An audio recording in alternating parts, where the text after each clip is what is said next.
પ્રશ્ન 4 નીચેના પ્રશ્નોના ઉત્તર 5-6 વાક્યોમાં લખો। એક લેખકનું મોં ક્યારે રોવા જેવું થઈ જતું, કેમ?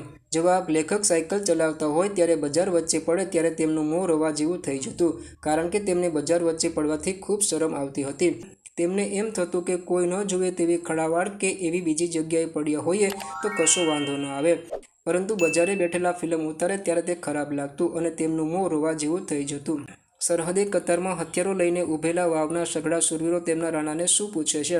જવાબ: સરહદે કતારમાં હથિયારો લઈને ઊભેલા વાવના સઘળા શૂરવીરો તેમના રાણાને પૂછે છે, બાપુ, શું તમને આ જીવતા ગઢ ઉપર ભરોસો નથી? તો એ માટી, કાંકરા અને ઈંટોનો ગઢ તમારે કેમ બનાવવો છે? આ કતારમાં રહેલા એક એક વીર 100 જણને પૂરા પાડે તેમ છે। અમારી લાશો ઉપર થઈને કોઈ રજવાડું તો શું એક ચકલુએ વાવમાં પગ નહીં મૂકી શકે? પછી તમારે ચડતરનો ગઢ શું કરવો છે? લેખકના મતે છોકરાએ કરેલા પોતાના અવમૂલ્યન કરતાં કઈ વાત ખરી છે?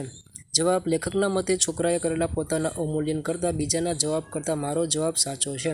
મારું કામ, મારી ગણતરી હોવાથી મને વિશ્વાસ છે। જો જવાબ ખોટો હશે તોય મારો જ હશે અને હું એ મારા જવાબ તરીકે રજૂ કરીશ। ભૂલ હશે તે સુધારી લઈશ અને શીખી લઈશ। મારો જવાબ મારી ગણતરી મારી હોવાથી મારે કોઈની પૂછવાની જરૂર નથી। પૂછ્યા વગર પણ જો બાજુમાં બેઠેલો છોકરો બીજો જવાબ કહે તોય હું મારો જવાબ લખીશ। આ વિચારવાની વાત ખરી છે। વિદ્યાર્થી મિત્રો, ચેનલને સબસ્ક્રાઇબ કરવા માટે કોઈ પણ પ્રકારનો ચાર્જ નથી। આપ ફ્રીમાં ચેનલને સબસ્ક્રાઇબ કરી શકો છો। વિડીયોને લાઇક અને ચેનલને સબસ્ક્રાઇબ કરવાથી મને આપને ઉપયોગી વિડીયો બનાવવાની પ્રેરણા મળશે, માટે ચેનલને સબસ્ક્રાઇબ કરવા નમ્ર વિનંતી।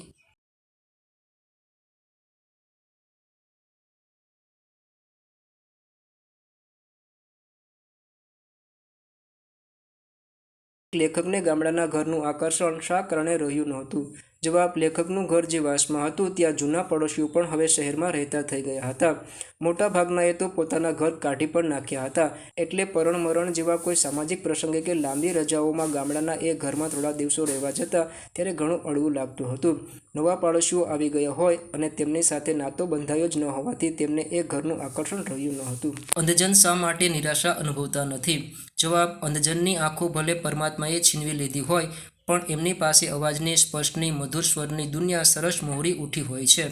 એમના માટે અન્ય ઇન્દ્રિયોના દ્વાર ખુલ્લા છે। અંધજન કાન દ્વારા મધુર કલરવના અવાજની દુનિયાનો, પગરવથી માણસના આગમનનો, ત્વચા દ્વારા પવનની લહેરગીનો સ્પર્શ થતા દરેક ઋતુના અને નાક દ્વારા ફૂલોની સુવાસનો આનંદ માણે છે અને પોતાની દુનિયાને વૈભવશાળી બનાવે છે। આમ એક ઇન્દ્રિય જતાં તેની અન્ય ઇન્દ્રિયો સતેજ બનીને તેને વિશાળ દુનિયામાં લઈ જાય છે। આથી અંધજન નિરાશા અનુભવતા નથી। પ્રશ્ન 4બ નીચેના રૂઢિપ્રયોગના અર્થ આપી વાક્યમાં પ્રયોગ કરો। પ્રશ્ન 4ક નીચેનામાંથી રવાનુકારી અને દ્રિયુક્ત શબ્દ છૂટા પાડો।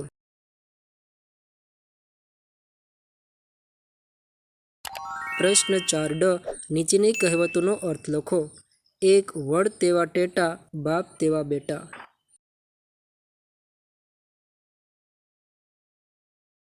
એક વિધવા સ્ત્રી હતી, તેને એક પુત્ર હતો। તે પોતાના એકના એક દીકરાને લાડકોરથી ઉછેરતી।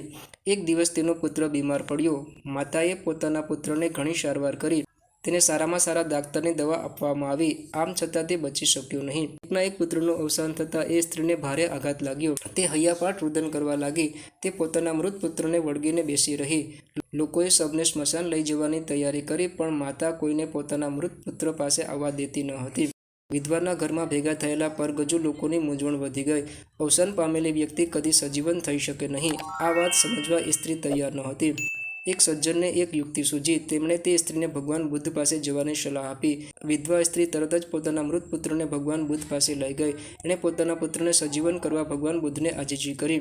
ભગવાન બુદ્ધે તેને આશ્વાસન આપ્યું અને કહ્યું, તારા પુત્રને સજીવન કરવાનો એક જ ઉપાય છે। જે કુટુંબમાં કોઈનું અવસાન ન થયું હોય એવા ઘરેથી તું એક મુઠ્ઠી રાઈ લઈ આવ, તો તેના વડે હું તારા પુત્રને સજીવન કરી શકું। તે વિધવા એક મુઠ્ઠી રાઈ માંગવા માટે ઘેર ઘેર ફરવા લાગી, પરંતુ આખા નગરમાં તેને એક પણ એવું ઘર ન મળ્યું જ્યાં કોઈનું અવસાન ન થયું હોય। આથી તેને જ્ઞાન થયું કે આ સંસારમાં જન્મ અને મરણનું ચક્ર સતત ફર્યા જ કરે છે। જે જન્મે છે તેનું મૃત્યુ અનિવાર્ય છે, તેથી તેનો શોક કરવો વ્યર્થ છે। અંતે સ્ત્રીનો પુત્ર માટેનો મોહ દૂર થયો।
જો આપે હજી સુધી વિડીયોને લાઇક અને ચેનલને સબસ્ક્રાઇબ ન કરી હોય તો હમણાં જ લાઇક અને સબસ્ક્રાઇબ કરવા વિનંતી.